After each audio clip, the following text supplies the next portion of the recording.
fidèle frère Snyder. C'est lui qui va venir apporter la parole de Dieu. Alléluia. Et je sais qu'il cherche la face de Dieu. Alléluia. Il y a une parole de la part de notre Seigneur.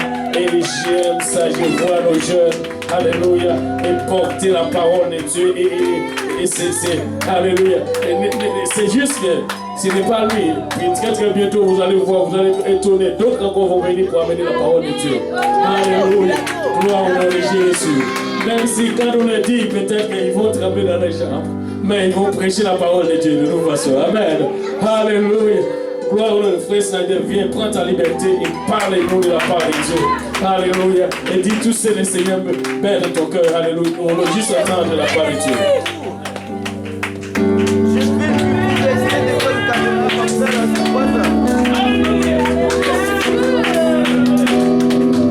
Alléluia, alléluia.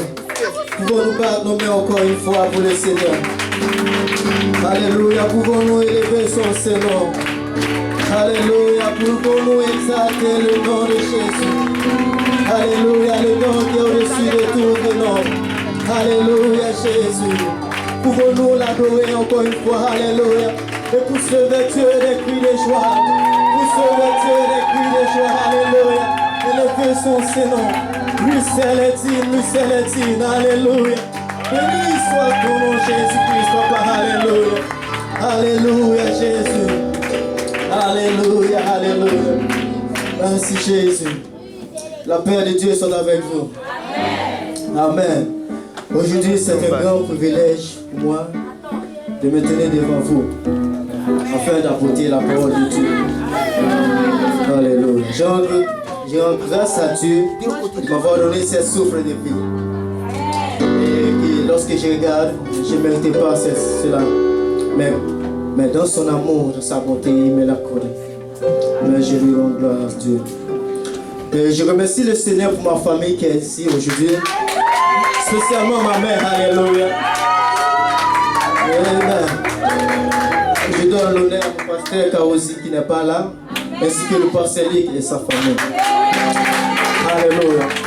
Je vous remercie vous tous qui êtes ici parmi nous. Alléluia. C'est bon d'être dans la maison de Dieu. Il n'y a pas une autre place que celle-ci. Alléluia. Mais sans aucun autre délai, nous allons ouvrir nos Bibles dans Jean chapitre 8.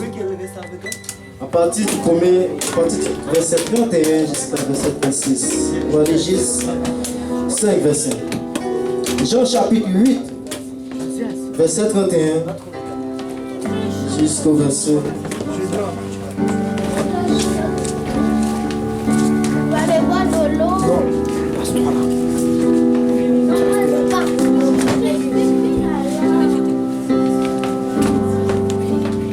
Je lis la parole de Dieu. Il dit aux Juifs qui avaient cru en lui: si vous demeurez dans ma parole, vous êtes vraiment mes disciples. Vous connaîtrez la vérité et la vérité vous affranchira. Il lui répondit: nous sommes la postérité d'Abraham et nous ne fûmes jamais esclaves de personne. Comment dis-tu, vous deviendrez libres? En vérité, je vous le dis, leur répliqua Jésus, quiconque se livre au péché est l'esclave du péché. Or, l'esclave ne demeure pas toujours dans la maison, et le Fils y demeure toujours. Si donc le Fils vous a franchi, vous serez réellement libre. Nous allons lire notre verset dans Ésaïe 61, verset 5. Ça dit: l'Esprit du Seigneur l'Éternel est sur moi, car l'Éternel m'a oint pour porter de bonnes nouvelles aux malheureux. Il m'a envoyé pour guérir ceux qui ont le cœur brisé, pour proclamer aux captifs la liberté et aux prisonniers la délivrance. Amen. Cet après-midi, je vais vous prêcher sur ce sujet. Je suis loin pour te rendre libre. Je suis loin pour te rendre libre. Alléluia. Je demande au pasteur s'il peut prier.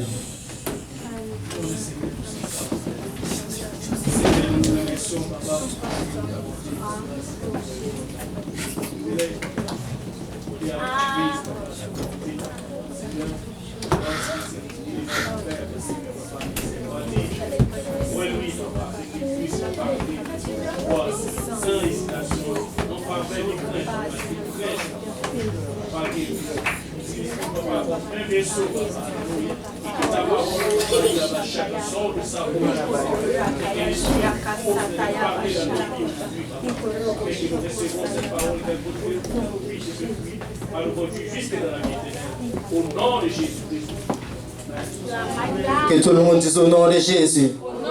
Pourquoi nous battre nos mains encore une fois pour le Seigneur. Alléluia, alléluia. Vous pouvez vous asseoir dans la maison de Dieu. Comme je l'avais mentionné, c'est un grand privilège pour moi de me tenir devant vous. Amen. Isaïe a prophétisé sur la venue de Jésus-Christ. Dans Isaïe 61, comme nous l'avons lu, il dit que l'Esprit du Seigneur l'Éternel est sur moi, parce que l'Éternel m'a oint pour porter de bonnes nouvelles aux malheureux. Il m'a envoyé pour guérir ceux qui ont le cœur brisé, pour proclamer aux captifs la liberté, aux prisonniers la délivrance. Comme je t'avais dit, le sujet de ce message c'est « Suis oint pour te rendre libre ». Peut-être tu passes à travers des moments difficiles et tu demandes où est le Seigneur dans toutes ces choses. Où est Jésus qui était venu sur la terre? Mais je suis là pour dire que Jésus est loin pour te rendre libre. Peu importe la situation dans laquelle tu te trouves maintenant, Dieu peut te rendre libre aujourd'hui. Dans 2 Corinthiens 3, verset 17, la Bible dit, là où est l'Esprit de Dieu, là est la liberté. Je ne sais pas combien de personnes qui ont reçu l'Esprit de Dieu, alléluia, aujourd'hui. Mais la parole de Dieu, si tu as l'Esprit de Dieu, tu as la liberté. Parce que là où est l'Esprit de Dieu, il y aura quand même la liberté. Une chose qui me fascine complètement dans ce monde, c'est que la liberté que les gens puissent se réjouir maintenant. Je demande pourquoi ces gens ont tous cette liberté de choisir. Ils ont la liberté de faire ce qu'ils veulent. Mais la clé, c'est que l'Esprit de Dieu est sur la terre. C'est parce que l'Esprit de Dieu remplit l'univers. C'est pour cette raison que les gens ont la liberté de choisir, de faire quoi que ce soit. Mais parce que la Bible dit, là où est l'Esprit de Dieu, là se trouve la liberté. Si l'Esprit de Dieu n'était pas sur cette terre, les gens n'auraient pas la liberté de faire ce qu'ils veulent. C'est à cause de cet esprit qu'ils ont eu la possibilité de faire ce qu'ils ont à faire. Parce que la liberté, en tant que telle, le dictionnaire nous définit la liberté comme l'état d'une personne ou d'un peuple qui ne subit pas des contraintes de soumission de servitude exercées par une autre personne, ou par un pouvoir tyrannique, ou par une puissance étrangère. C'est aussi l'état d'une personne qui n'est pas ni prisonnier, ni sous la dépendance de quelqu'un. C'est comme ça le mot du dictionnaire définit la liberté. La liberté, c'est quelqu'un qui n'est pas prisonnier et qui n'est pas sous la dépendance de quelqu'un. Là, tu peux dire que tu es réellement libre. Mais nous avons lu dans Jean chapitre 8, à partir du verset 31, Jésus-Christ dit, si vous demeurez, il dit aux Juifs qui avaient cru en lui, si vous demeurez dans ma parole, vous êtes vraiment mes disciples. Vous connaîtrez la vérité et la vérité vous affranchit. Il répondit, nous sommes la postérité d'Abraham et ne fûmes jamais esclaves de personne. Comment dis-tu, vous deviendrez libres? Remarquez bien ceci. Jésus-Christ est en train de parler à les Juifs. Mais les Juifs avaient oublié leur histoire. Remarquez la réponse qu'ils avaient donnée à Jésus. Il dit, nous ne fûmes jamais esclaves des personnes. Mais ils oublient qu'ils étaient esclaves en Égypte. Ils oublient qu'ils étaient esclaves sous la servitude des Égyptiens. Mais ici dit, nous ne fûmes jamais esclaves des personnes. Comment vous le dites? Libre. Mais Jésus-Christ dit, en vérité, je vous le dis, le répliqua, quiconque ne se livre au péché est esclave du péché. Mais les Juifs voient ces choses d'une façon matérialiste. Ça veut dire d'une façon de posséder par quelqu'un. Mais Jésus-Christ ne parlait pas de cette liberté. Jésus-Christ parlait de la liberté du péché. C'est que vous serez réellement libre si vous connaîtrez la vérité.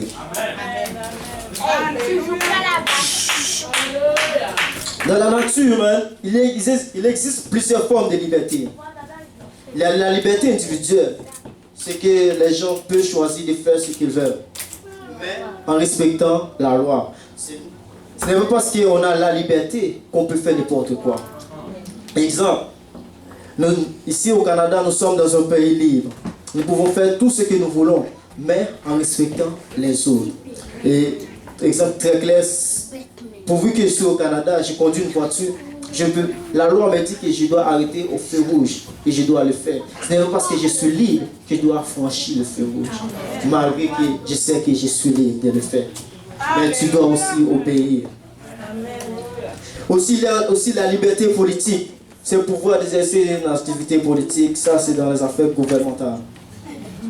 Il y a aussi la liberté civile. La liberté civile, c'est une liberté que tu dois respecter les lois, comme je viens de le mentionner. Mais, quelle liberté parle Jésus dans Jean chapitre 8? Mais c'était quelle liberté Jean chapitre 8, Jésus-Christ parle? Mais nous allons voir de quelle liberté parle de Jésus. Dans Matthieu chapitre 8, verset 28 jusqu'à 34, nous n'allons pas lire le verset. Mais il y avait un homme dans cette ville qui s'appelle Gadara. Cet homme possédait le démon. Mais le démon qu'il possédait, il était esclave du diable et du péché. Tout ce que cet homme pouvait faire, c'est de pécher. Parce qu'il était possédé de démons. Et la Bible dit que ces démons l'habitaient et cet homme habitait dans des sépulcres. Il était atteint par la force du diable. La force du diable, c'est plus fort que l'être humain. Et donc, nous avons besoin de l'Esprit de Dieu en nous.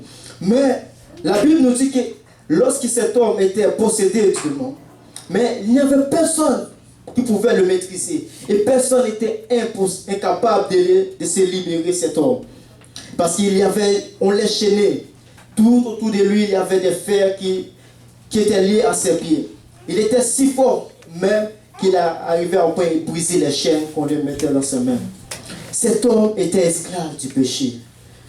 Tout ce que cet homme fait, c'est du péché. C'est parce que Jésus-Christ dit, non, en vérité, je vous le dis, il répliqua à Jésus, quiconque se livre au péché est esclave du péché. Cet homme possédait du démon. Il possédait de forces qui étaient plus fortes que lui, c'était la force du diable. C'était le péché. Le péché, c'est plus fort que l'être humain. Et donc, si nous n'avons pas l'Esprit de Dieu, nous allons tous tomber dans des péchés. C'est pour cela que nous devons avoir l'Esprit de Dieu chaque jour. Mais les démons qui habitaient dans cet homme reconnurent Jésus. Lorsque Jésus rencontrait cet homme, les démons demandent à Jésus cette question. Qu'y a-t-il entre moi et toi, Jésus, Fils du Dieu très haut? Les démons ont reconnu Jésus. C'est pour cette raison dans Jean chapitre 8, verset 31, Jésus-Christ a dit, si vous connaîtrez la vérité vous affranchit. Il faut connaître Dieu pour que le péché ne domine pas sur vous.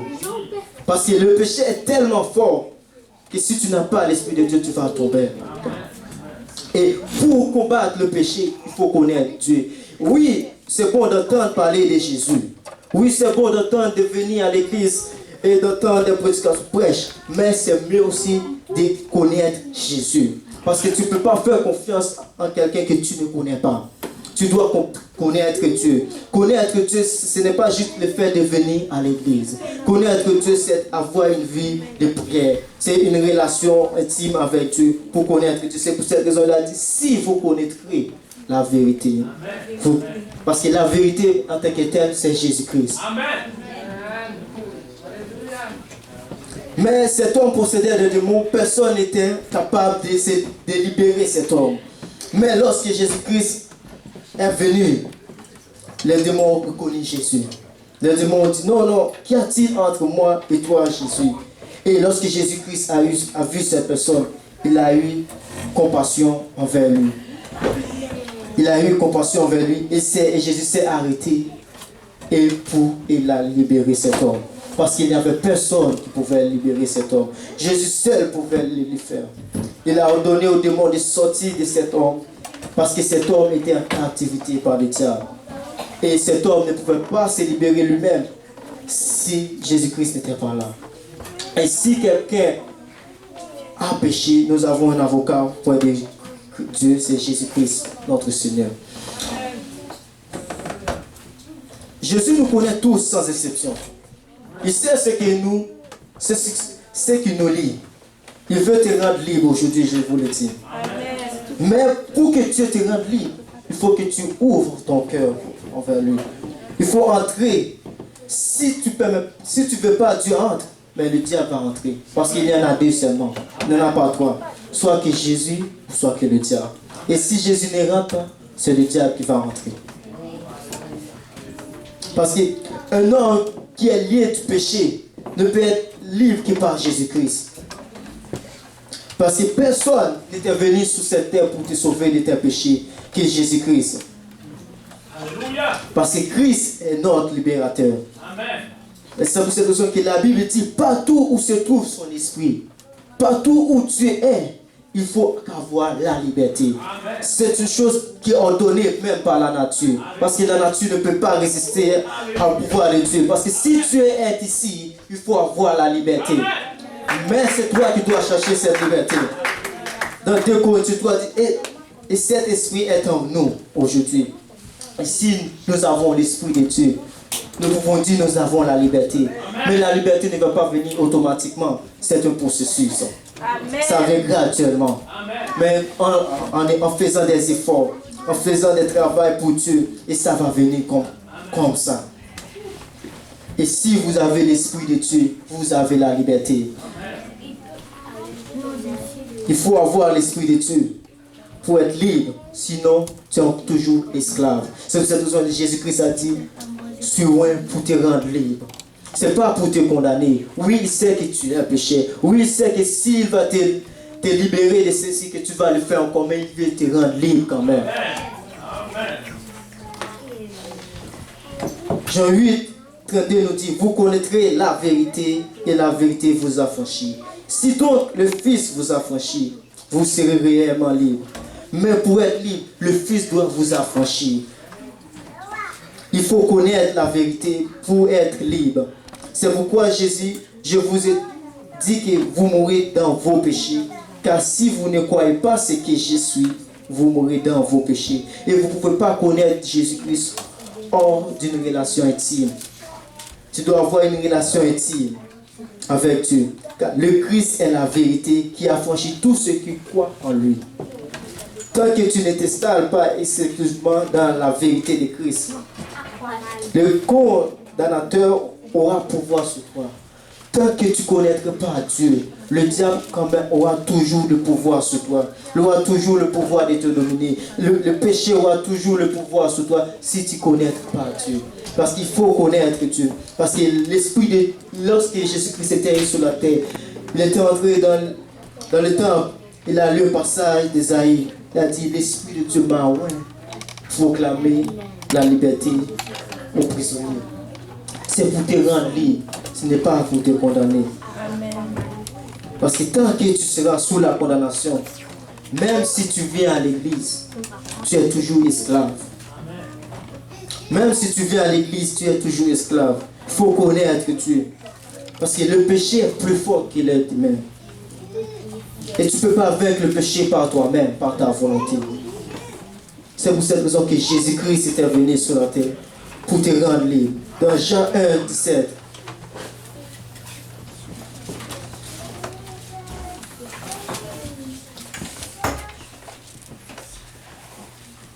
Car la loi a été donnée par Moïse, la grâce et la vérité sont venues par Jésus-Christ. Personne n'a jamais vu Dieu, le Fils unique, qui est dans le sein du Père, et c'est lui qui l'a fait connaître. Oui, c'est vrai que nous avons adoré Dieu. Nous avons entendu parler de Dieu. Mais est-ce que nous connaissons ce Dieu-ci? Il faut connaître Dieu. Remarquez ici, comment les enfants...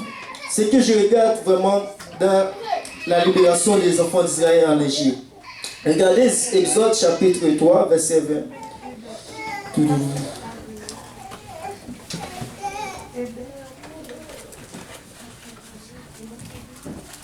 Exode chapitre 3, à partir du verset...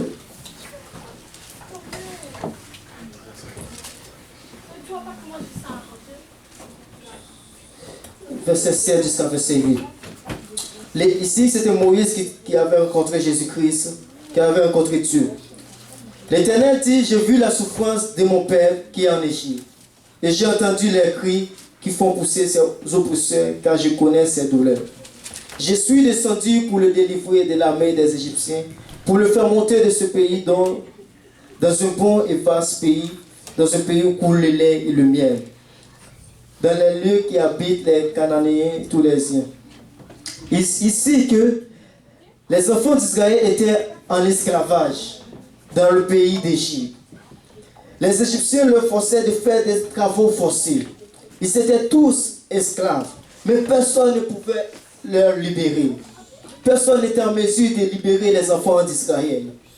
Moïse avait essayé par lui-même, il a échoué, jusqu'au point qu'il a fui, il a quitté l'Égypte. Mais arrivé au moment que, après 40 ans que Moïse a passé dans le désert, il a rencontré Dieu, et puis Dieu lui a dit que j'ai vu la souffrance de mon père, qui en Égypte, j'ai entendu les cris. Mais pour les enfants d'Israël puissent se libérer, il fallait que Dieu soit au milieu d'eux.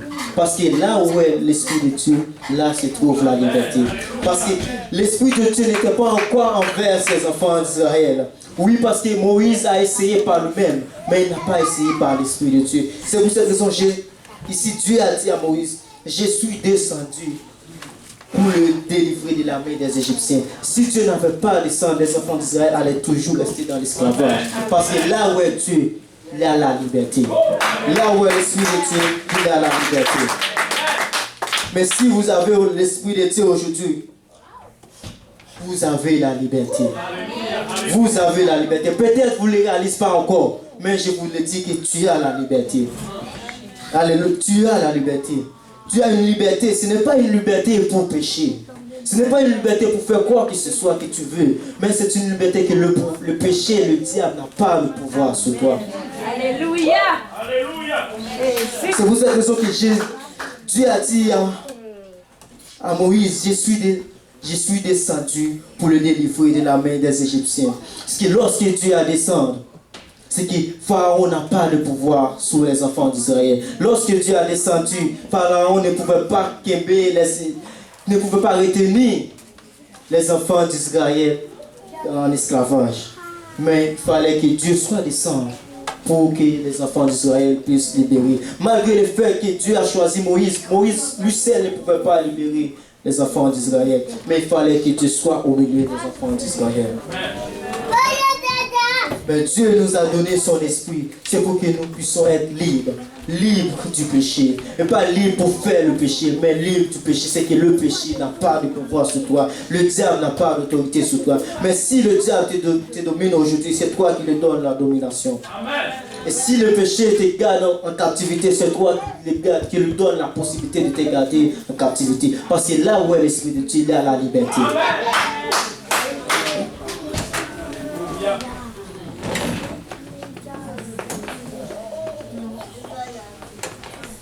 Dans Galates chapitre 4, verset 6. Pourquoi Dieu nous a donné son esprit? C'est parce que vous êtes des fils et des filles. Mais Dieu a envoyé dans nos cœurs l'esprit de ce fils, lesquels nous crions Abba Père. Mais c'est parce que Dieu nous aime qu'il nous a donné son esprit.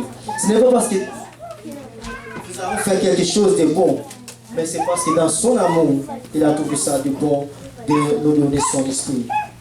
Et lesquels que maintenant que nous prions Abba Père. Bien-aimé, la Bible dit, le péché c'est le péché. Nous ne pouvons pas jouer avec le péché. Nous ne pouvons pas niaiser avec le péché.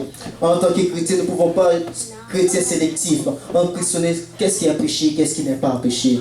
Nous devons vivre combien puis-je faire pour être agréable à mon Dieu. Amen. Amen. Alléluia. Parce que la Bible dit, c'est qu'un homme a semé, il le moissonnera aussi. Tu ne peux pas vivre dans les deux camps. Tu dois choisir lesquels que tu dois ou aller ou vivre. Soit Dieu ou soit le diable. Parce que le péché, en tant que tel, il y a un salaire pour le péché. Le salaire du péché, c'est la mort. Et bien aimé, si je suis lié par le péché, peut-être je n'arrive pas à me libérer de ce péché. Mais il faut un autre homme qui soit libre pour venir de me libérer de mes péchés.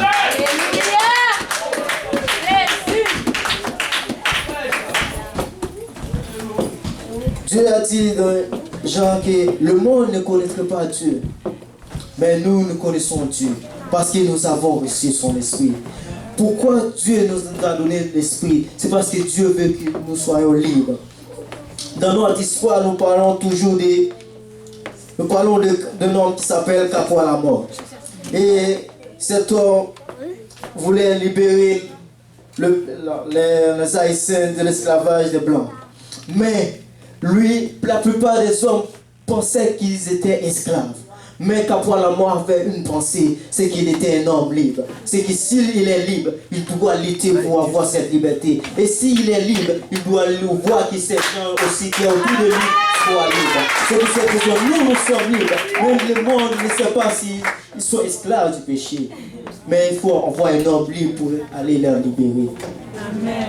Capois la mort était élevé. Il a pris des boulettes partout, mais il criait toujours en avant. Oui, peut-être c'est Dieu, mais tu dois toujours crier en avant. Nous devons aller libérer ce monde, parce qu'ils sont en esclavage du péché. Ceux qui font juste faire du péché. Et Dieu n'aime pas le péché, mais il aime le pécheur. Dieu dit, je t'aime, mais je n'aime pas ce que tu fais. Mais il faut un homme libre pour aller le dire. Et pas juste un homme libre, mais un homme qui doit savoir qu'il est vraiment, réellement libre. Amen. Parce que Capois la mort, malgré qu'il voulait libérer, il y en a d'autres qui disent, nous, on ne pouvait pas lutter contre ces blancs, parce qu'ils avaient des armes. Mais Capois la mort dit, nous avons des épées, nous allons les battre. Et Capois la mort n'avait pas de canons. Les gens voyaient des canaux, mais il dit toujours en avant. Ce qui Capois la mort réalisait vraiment, c'est de voir ces gens libérés. Amen. Parce qu'il connaissait déjà qu'il est libre, mais il veut que aussi tu saches que tu es libre. Il faut un homme libre pour aller libérer quelqu'un. Parce que si tu es esclave, tu ne peux pas te libérer toi-même. Parce que très souvent, facilement, tu vas te décourager. Tu vas sentir que tu es faible, que tu ne vas pas y arriver. Mais il faut un homme qui est tellement fort qui peut t'encourager à vaincre le péché. Qui peut t'encourager à dire ne joue pas avec le péché. Parce que le péché c'est la mort, ça c'est son salaire. Si tu travailles pour quelque chose, la Bible dit l'ouvrier mérite son salaire. Si tu travailles pour le péché, tu auras ton salaire. C'est la mort.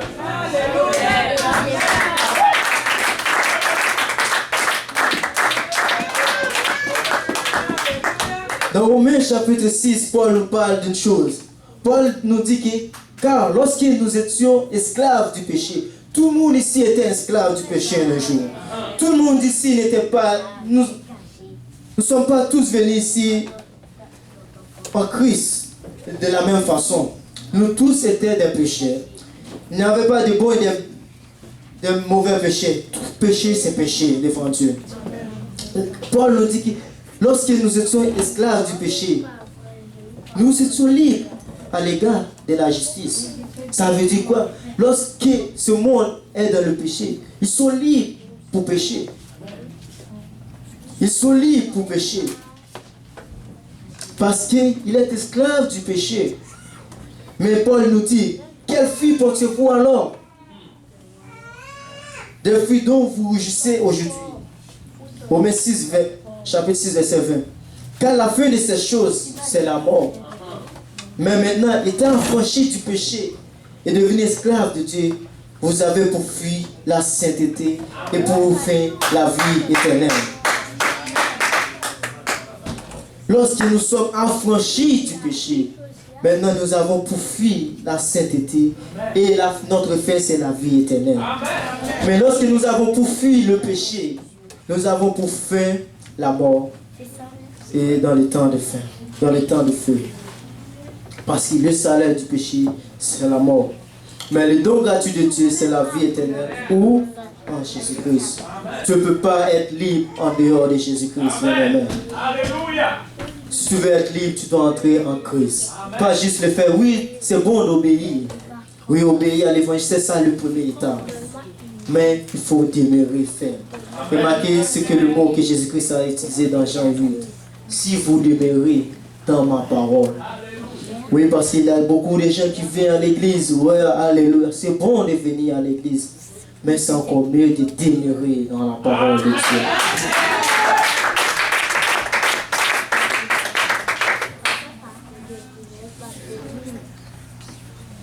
Il faut savoir que si nous péchons, nous allons reçu notre salaire. Mais si nous forçons nous-mêmes à faire les œuvres de Dieu, nous allons aussi reçu notre salaire. C'est la vie éternelle. Nous ne pouvons pas jouer avec le péché.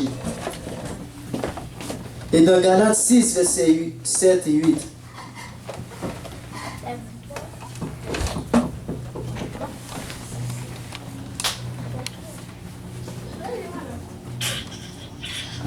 Galates 6, verset 8, la Bible dit, ne vous y trompez pas, on ne se moque pas de Dieu.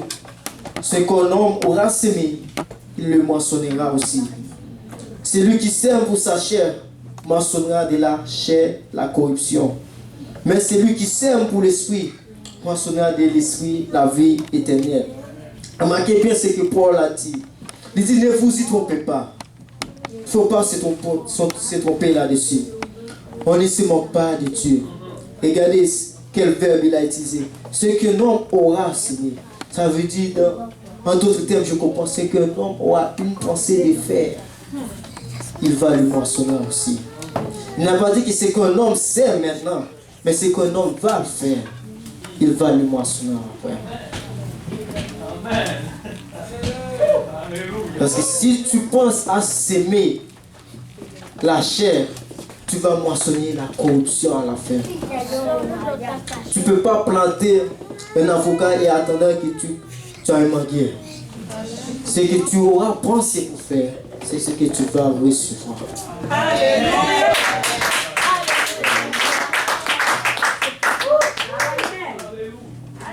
On ne se moque pas de Dieu. Dieu ne joue pas avec le péché. Mais Dieu nous aime tous. Il nous aime tels que nous sommes. Mais il veut que nous quittons la vie de péché. Lorsque Jésus-Christ croit rencontrer quelqu'un, il dit, je te pardonne. Mais il ajoute un mais. Il dit, va, il ne pêche plus. Oui, il va te pardonner. Mais tu dois te réaliser, tu dois te faire l'effort de ne pas pécher contre Dieu. Et si tu fais l'effort, et Dieu voit que tu es incapable d'arriver, c'est lorsqu'il va s'apprêter maintenant.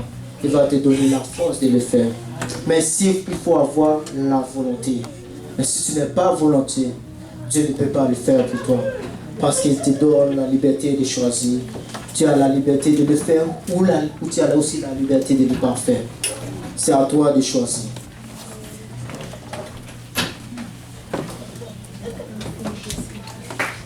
C'est très facile.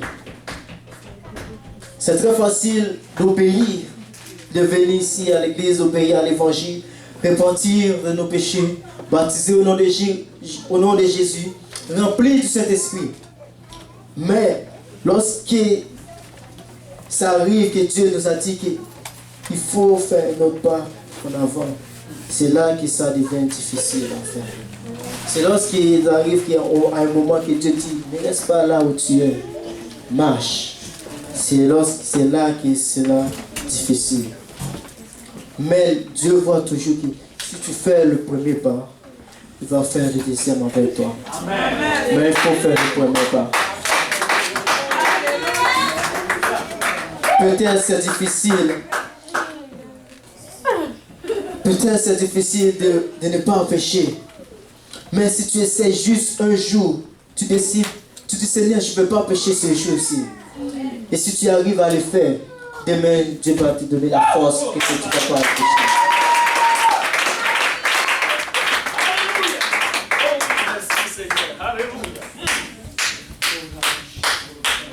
Pourquoi Dieu n'aime pas le péché?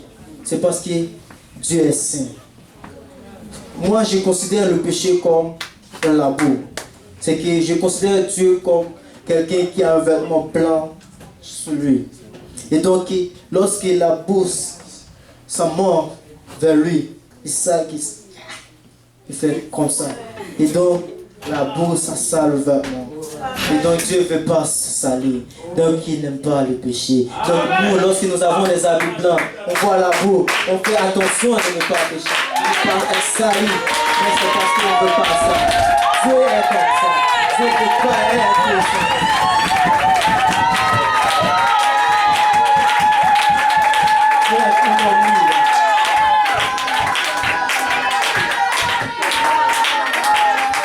Personne n'aime de la boue ici. Personne n'aime de la boue. Une seule personne qui aime de la boue, c'est juste les enfants. Parce qu'ils ne connaissent pas réaliser c'est quoi la boue. C'est pour cette raison que Jésus-Christ a dit, si vous connaîtrez, vous n'allez pas jouer avec le péché.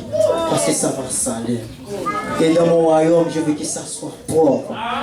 Je veux que ça soit propre. Parce que les murs petits en plein. Je ne veux pas qu'il y ait de la boue ici, partout, et ça et là. Peut-être chez toi c'est sale. Peut-être chez toi c'est pas propre. Mais Dieu veut que chez lui, ça soit propre. C'est pour ça qu'il n'aime pas le péché. Il n'aime pas le péché. Mais il nous aime. Il ne va pas nous rejeter. Même si nous avons de la boue. Moi je pense que Dieu a un gant dans sa main. C'est lorsque nous avons de la boue, il sait comment nettoyer. Et là, après avoir nettoyé, il nous donne la collade. C'est comme ça. Parce qu'il ne peut pas être ça. Il ne peut pas être ça.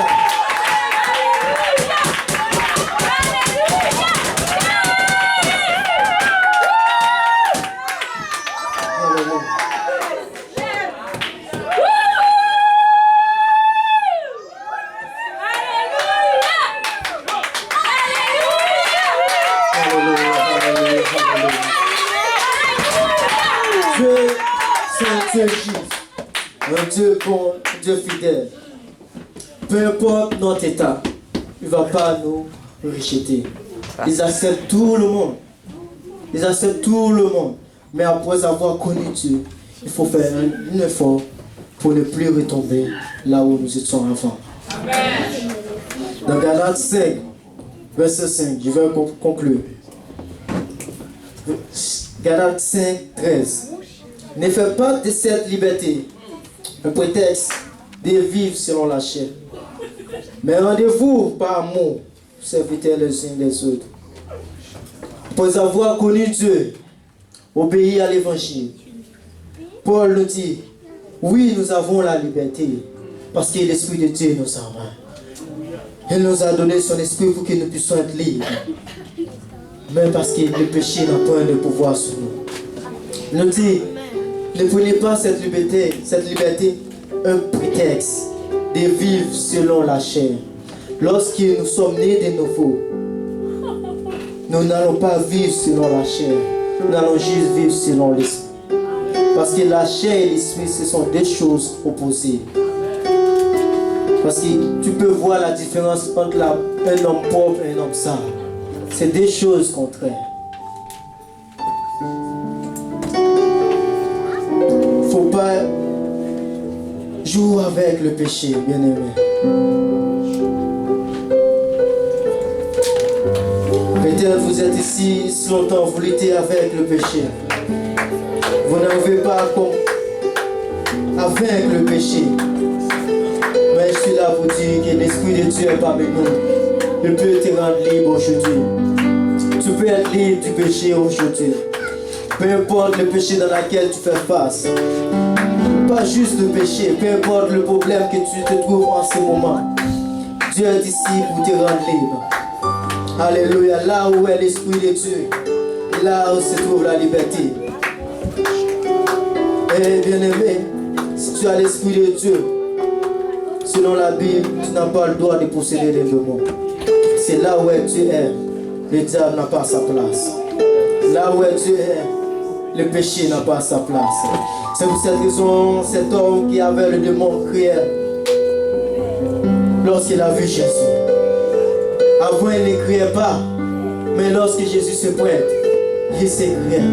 Les démons criaient parce que Jésus-Christ était en train de faire quelque chose. Parce que Jésus-Christ a mis son pied vers Satan, envers Satan pour aller vers lui. Mais les démons ont senti quelque chose. Il dit non, ça c'est le Dieu Tout-Puissant. Le Dieu Tout-Puissant est ici. Ça, ici, ce n'est pas ma place. Parce que cet homme n'a pas crié, mais c'est les démons qui a crié. Parce que les démons sachent que là où est Dieu, il doit quitter. Parce que les démons n'ont pas le choix de se quitter si Dieu se pointe ici. C'est pour cette raison que les démons crient. Jette-nous ici. Parce que Jésus-Christ ne va pas là-bas. Nous disons, merde, jette-nous là-bas. Où tu vas? Si tu vas ici, mais jette-nous là-bas. Parce que là où tu es, Dieu ne peut pas là aussi. Lorsque tu as reçu l'Esprit de Dieu, tu ne peux pas posséder les démons. Si tu possèdes les démons, il faut questionner Dieu. Parce que là où est l'Esprit de Dieu, le diable n'a pas sa place. Ce n'est pas qu'il n'a pas sa place, il n'a pas le choix même de se quitter. Amen.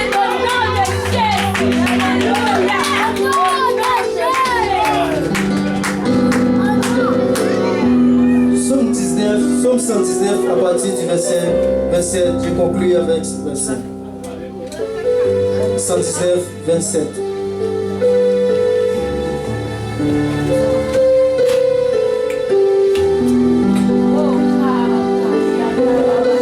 Fais-moi comprendre la voie de tes ordonnances, et je méditerai sur tes merveilles. Continuez.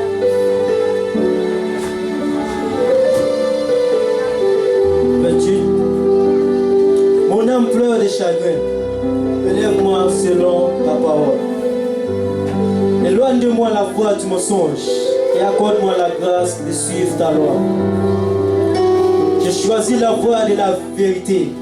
Je place tes lois sous mes yeux. Je m'attache à tes préceptes éternels, ne me rends point confus. Je cours dans la voie de tes commandements, car tu agis mon cœur. Continue. Enseigne-moi à l'Éternel la voie de tes statuts, pour que je la retienne jusqu'à la fin.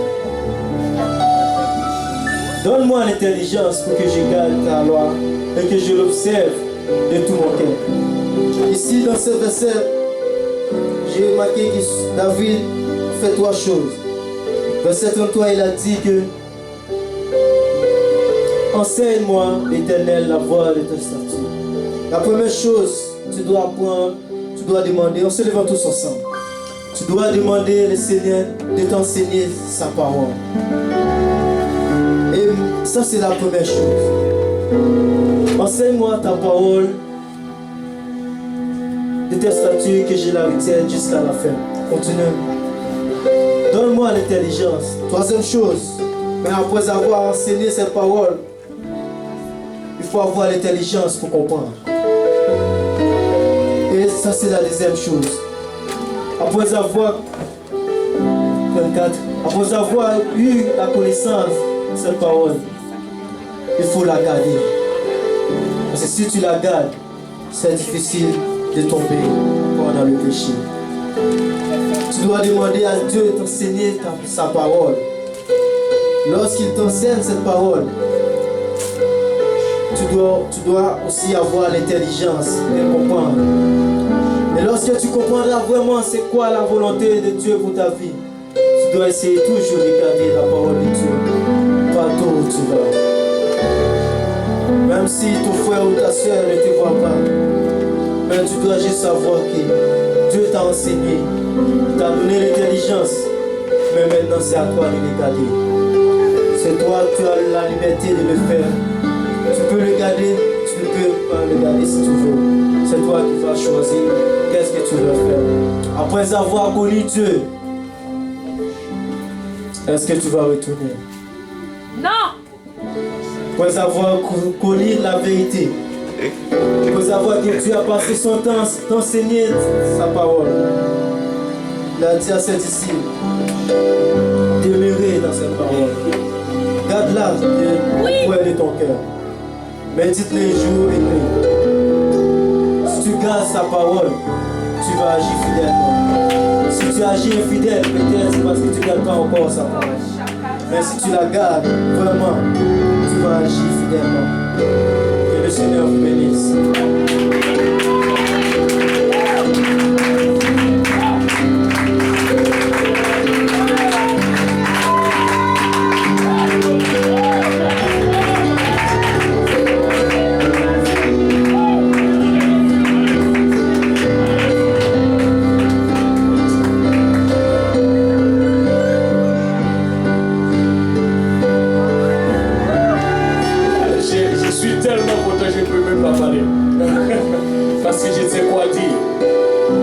savez pourquoi?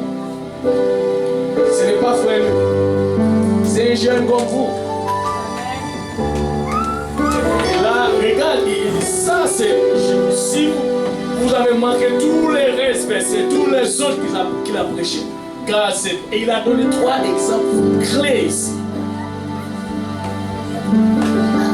Il y a l'enseignement de la parole de Dieu. 3. Parce qu'il y a une chose que nous voulons toujours. Quand vous allez à l'école, les professeurs vous enseignent, n'est-ce pas? Mais qu'est-ce que vous faites? Vous gardez et vous appliquez votre intelligence à garder. Si vous n'avez pas saisi tout autre verset, mais grâce à cela, il a dit, premièrement, la parole de Dieu, Dieu enseigne sa parole, il nous donne la parole, et maintenant, encore, tu nous demandes l'intelligence, il va te donner l'intelligence. D'abord, tu as même l'intelligence de comprendre, de garder sa parole. C'est parce que tu ne veux pas. Parce que pourquoi? Tu prends ton intelligence à garder toute autre chose. Mais quand c'est le temps de garder la parole de Dieu, tu rejette.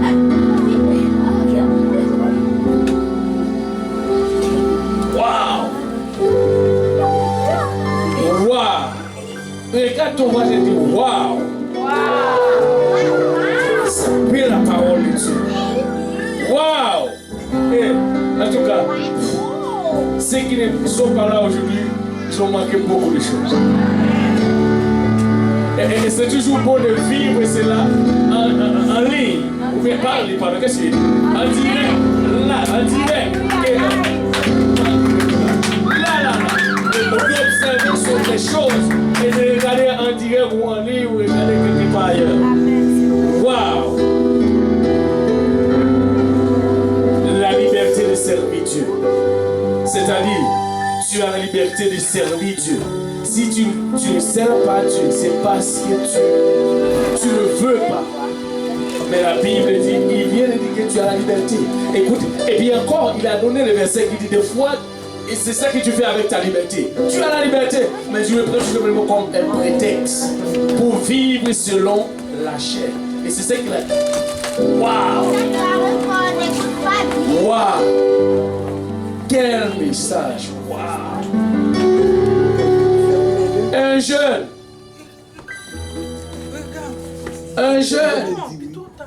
Bon, je vais regarder ça. Les jeunes vont prêcher. Vous allez voir. Des fois, vous direz, oh frère, lui, il prêche pour Dieu. C'est lui. Non, lui, il parle toujours de la sainteté. Qu'est-ce que c'est là? Ce n'est pas moi. C'est pas moi. Wow. Voilà, je ne vais pas encore comme ça aussi. Ok. Le Seigneur est vraiment merveilleux. Et de voir cela, et Dieu te dit, écoutez, maintenant ne commencez pas à le regarder mal, prie pour lui.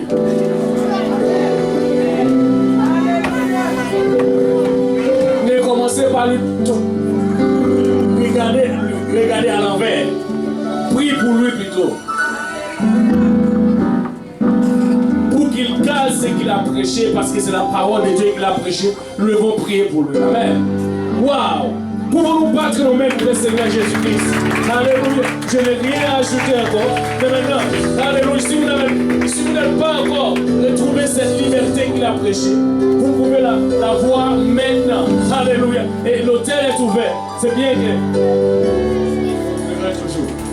L'autel est ouvert, alléluia. Les hommes à ma gauche et les femmes à ma droite, alléluia. Et viens, alléluia. Et si tu veux prendre ta liberté aujourd'hui, alléluia, plonge ta liberté. Et si tu avant et tu casses cette liberté comme un prétexte de vivre selon la chair, aujourd'hui il nous a dit la chair et l'esprit c'est des choses différentes. Prends ta liberté de vivre pour Dieu, alléluia. Et vous pouvez encore rentrer dans sa sainte présence, alléluia, parce que Dieu est venu pour nous affranchir. Aujourd'hui, si vous n'êtes pas encore affranchi, si vous n'avez pas encore la vérité, alléluia, c'est le temps de la saisir, parce que cette vérité va nous affranchir. Alléluia. Waouh! Alléluia, alléluia. Il est possible, alléluia. Gloire au nom de Jésus. Demande Dieu, enseigne-moi ta voix, Seigneur. Alléluia. Enseigne-moi ta voix, Seigneur Jésus.